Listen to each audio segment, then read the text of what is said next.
ट्रेडिंगमध्ये लॉस का होतो तुम्हाला माहिती आहे का? स्ट्रॅटेजीमुळे नाही, या 4 एनिमीजमुळे ट्रेडिंगमध्ये आपल्याला लॉस होत असतात. तर व्हिडिओला आपण स्टार्ट करूया. जास्त करून मला काही मिक्स मसाला लावून बोलता येत नाही. व्हिडिओ तुम्हाला सिंपल वाटत असेल, पण मग याचा जो इम्पॅक्ट आहे तो तुम्हाला मोठ्या प्रमाणात दिसेल. त्यामुळे व्हिडिओला शेवटपर्यंत नक्की बघा. व्हिडिओ कुठेही स्किप करू नका. चॅनलला पहिल्यांदा आले असतील तर सबस्क्राईब करा, व्हिडिओला लाईक करा आणि आपली जर्नी आपल्या मित्रांपर्यंत शेअर करा. तर तुमचा फर्स्ट पॉईंट येतो म्हणजे तो येतो तुमचा फिअर. तर ट्रेडिंगमध्ये फिअर नेमकं कसं काम करतं? आता फिअर सगळ्यांना येतो. एक्झाम्पल मी आहे. आता मार्केटमध्ये समजा मी पहिल्यांदा आलो, सगळ्यात मोठा फिअर म्हणजे आपले पैसे लॉस झाले तर काय करायचं, हा सगळ्यात मोठा एक फिअर आपल्या मनात येतो. आणि किंवा आपण जी एक पहिली ट्रेड पंच करतो त्या पहिल्या ट्रेडमध्ये आपल्याला फिअर येतो.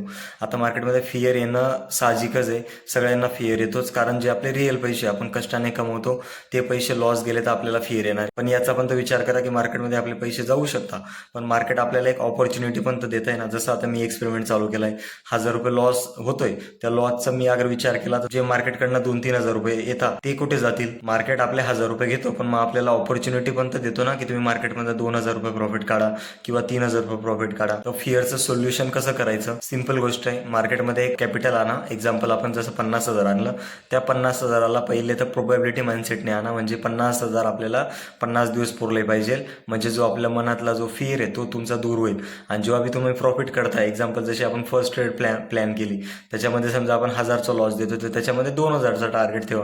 म्हणजे हा तुमचा फिअर तुमचा दूर होईल. आणि महत्वाचं म्हणजे फिअर दूर करण्यासाठी कधीही कमी क्वांटिटी ठेवा. जसं आता मी बोललो 50,000चं कॅपिटल, सेम तसंच 50,000चं कॅपिटल ठेवा, एकच लॉट करा. कारण नेमकं कसं आहे, आपली जशी जशी क्वांटिटी वाढते, आपला जो समजा मोठ्या क्वांटिटीवरती आपला लॉस झाला तर आपलं जे माइंड आहे ते एकदम एक प्रकारचा हँग होऊन जातं. आपण काय बघून ट्रेड करतो ते आपल्याला समजत नाही. जेव्हा बी आपलं कॅपिटल पूर्ण वाईप आउट झालं त्याच्यानंतर आपल्याला कळतं की आपण काय काय मिस्टेक केलंय. त्याच्यामुळे कमी क्वांटिटी ट्रेड करा. कॉन्फिडन्स कसा वाढतो? कधीही छोट्या छोट्या लॉटने ट्रेड करा, तेव्हाच आपला कॉन्फिडन्स बिल्ड होतो. नंबरचा पॉईंट येतो म्हणजे तुमचा ग्रीड म्हणजे लालच. आता लालच सगळ्यांमध्ये जास्त, पण एक ह्युमन नेचर आहे. ह्युमन नेचरमध्ये फिअर, ग्रीड या लॉजिकलच आहे, या येणारच आहे, पण मग त्याला कंट्रोल करायचं काम सुद्धा आपलं आहे. आता मार्केटमध्ये ग्रीड कसं काम करतं?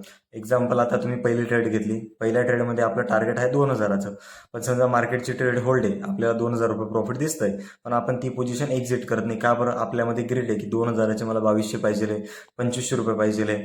तर मग त्यामध्ये समजा ती ट्रेड रिव्हर्स जाऊ शकते. मग तो जो 2,000चा प्रॉफिट होता तो सुद्धा तुमचा लॉसमध्ये कन्वर्ट होऊ शकतो. आणि सेकंड कंडिशन अशी येऊ शकते की समजा तुम्ही पहिली ट्रेड तुम्ही 2,000 रुपये प्रॉफिट बुक केला, पण समजा दुसरी ट्रेड आपण घेतोय, आपल्या रूल्समध्ये नाही आहे की आपल्याला दुसरी ट्रेड करायची, पण मग आपण दुसरी ट्रेड आपल्या ग्रीडमुळे घेतोय. समजा त्या दुसऱ्या ट्रेडमध्ये आपल्याला लॉस झाला, मग आता आपल्याला काय वाटेल, नाही मला माझे 2,000 रुपये तसेच पाहिजे. मग दुसऱ्या ट्रेडमध्ये समजा एक्झाम्पल 1,000 रुपये लॉस झाला, मग आता तुम्ही तिसरी ट्रेड पंच करता. का बरं? की तुम्हाला तुमचे 2,000 रुपये जसे तर तशी पाहिजे. मग तिसऱ्या ट्रेडमध्ये बी तुम्हाला लॉस होतो. मग हेच ओव्हर ट्रेडिंग कंटिन्यू होते. मग या ओव्हर ट्रेडिंगमुळे तुम्हाला लॉस होऊन जातो. तर याचं सोल्युशन म्हणजे काय? पहिले तर तुमचे रूल्स फिक्स ठेवा, तुमचं टार्गेट फिक्स ठेवा. समजा दिवसाला 2,000चं टार्गेट आहे तर मी 2,000च घेणार आहे, त्याच्यावरती 1 रुपये बी घेणार नाही. जसं आपण एक्सपेरिमेंट चालू केलंय तसं दिवसाची तुम्ही ट्रेड फिक्स करा. जशी आता एक ट्रेड प्लॅन करा. म्हणजे कसं होणार आहे, तुम्ही एक ट्रेडमध्ये 2,000 एक तर येतील, एक तर 1,000 रुपये लॉस होतील. आजच्या आज एवढे सगळे पैसे कमवून काय करायचं? मार्केट तुमचं कायम राहणार आहे. मार्केट आपल्या पहिले पण होतं आणि आपल्या नंतर पण राहणार आहे. त्याच्यामुळे लॉंग टर्मचा विचार करा. आज आपल्याला 2,000 रुपये भेटले ना, बस झालं. उद्याचा दिवस बघू की आज 1,000 रुपये लॉस झाले ना, आज लगेच रिकवर करण्याच्या नादात लागू नका. दुसरा दिवस मार्केटमध्ये येणारच आहे. तिसरा महत्वाचा पॉईंट येतो म्हणजे पेशन्स. आता पेशन्स कुठे पाहिजे तुम्हाला? पहिले तर आपल्या प्रॉपर सेटअपवरती मार्केट जोपर्यंत येत नाही तोपर्यंत आपल्याला एंट्री घ्यायची नाही, हा एक पेशन्स येतो. त्याच्यानंतर तुमचं टार्गेट आहे 2,000 रुपयाचं, तर 2,000 पर्यंत होल्ड करायचं आहे आपल्याला ट्रेडमध्ये. इथे तुम्हाला पेशन्स कामात येईल. त्याच्यानंतर तुम्हाला 1,000 रुपयाचं लॉस घ्यायचा. तर कोणी काय करतं, समजा की मार्केट चला आपल्याला 700-800 रुपये लॉस दिसत आहेत, आपल्याला काय वाटेल की आता ही ट्रेड माझी लॉसमध्ये जाणार आहे. मग कोणी तिथे सुद्धा पोझिशन एक्झिट करून देतं.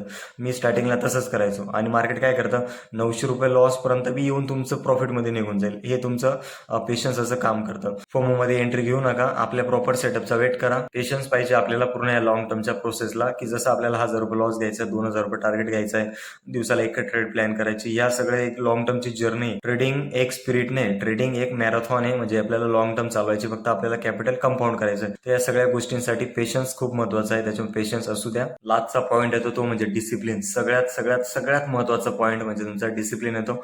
डिसिप्लिन शिवाय ट्रेडिंग काहीच नाही. ट्रेडिंगचा टी सुद्धा डिसिप्लिन शिवाय येत नाही, त्याच्यामुळे डिसिप्लिन लाईफमध्ये पाहिजेलच. आता लाईफमध्ये का बरं बोललो, कारण सगळ्यात महत्त्वाचं म्हणजे ट्रेडिंग आपल्याला नंतर आली. पहिले आपली जी लाईफ आहे ती लाईफ तुम्ही डिसिप्लिन करा. जसं मी मागे बी एका भावाची आपल्याला कमेंट आली होती की तुम्ही कसं एवढं डिसिप्लिन आहे, तर त्याचं रिझन म्हणजे डेली 1-2 पेजेस आपल्याला पुस्तक रीड करायचं आहे. त्याच्यानंतर डेली मॉर्निंग वॉक करा किंवा मेडिटेशन करा. म्हणजे कशी जी आपली बाहेरची लाईफ आहे ती तुम्ही डिसिप्लिन करा, म्हणजे तुमच्या ट्रेडिंग जर्नीमध्ये ऑटोमॅटिक ते इम्प्लिमेंट आणेल.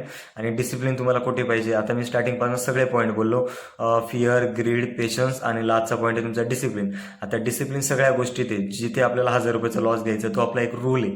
जिथे 2000चं टार्गेट घ्यायचा तो पण आपला एक रूल आहे. दिवसाला 1 ट्रेड प्लॅन करायची तो आपला एक रूल आहे. जसं आपल्याला एक फिक्स टायमिंग झोनवरती ट्रेड करायचं तो बी एक रूल आहे. हे सगळे रूल आपल्याला रोज फॉलो करायचे. सांगायला पण सोपं आहे की आपल्याला हे फॉलो करायचं, पण मग ते फॉलो होत नाही. का बरं? डिसिप्लिन. तर तुम्ही डिसिप्लिन राहा आणि तुमच्या लाईफबद्दल सिरियस व्हा. दिवसाला ओव्हर ट्रेडिंग जास्त काही करू नका. दिवसाला 2-3 ट्रेडच्या वरती प्लॅन करू नका. मी ते एक ट्रेड प्लॅन करतोय. मी तुम्हाला मॅक्सिमम 2-3 बोललो, तुमच्या रिस्कनुसार असेल तर. आता कोणी कसं आहे, कोणी 30-40 दिवस रेग्युलर डिसिप्लिन फॉलो करतं, त्याच्यानंतर ते डिसिप्लिन ब्रेक करून देतं आणि त्या दिवशी त्यांचं पुरं अकाउंट ते वाईपआउट करून टाकतं. तर तसं तुम्ही करू नका. आपल्या लाईफबद्दल सिरियस व्हा. आपल्याला रोज थोडे प्रॉफिट करायचं. एक दिवसात प्रॉफिट करून काय करायचं, मार्केट कायम राहणार आहे. आता मी माझ्या स्टार्टिंगचे दिवस तुम्हाला सांगतो. मला समजून घ्या, एक्झाम्पल 50,000चं कॅपिटल आहे. ओव्हर ट्रेडिंग करून दिवसाला 5,000 रुपये प्रॉफिट होऊन जायचं, बरोबर. पण मग तो प्रॉफिट राहायचा नाही. का बरं? आपण एक अशा रस्त्यावरती चालतोय की त्या रस्त्यावरती पुढे जाऊन खड्डा आहे आणि तो खड्डा म्हणजे छोटा नाही, मोठा खड्डा आहे. समजा आपण आज 5,000 कमवतोय, उद्या 10,000 कमवतोय, पण मग ते 5,000 10,000 आपण कसे कमवतोय? ओव्हर ट्रेडिंग करून.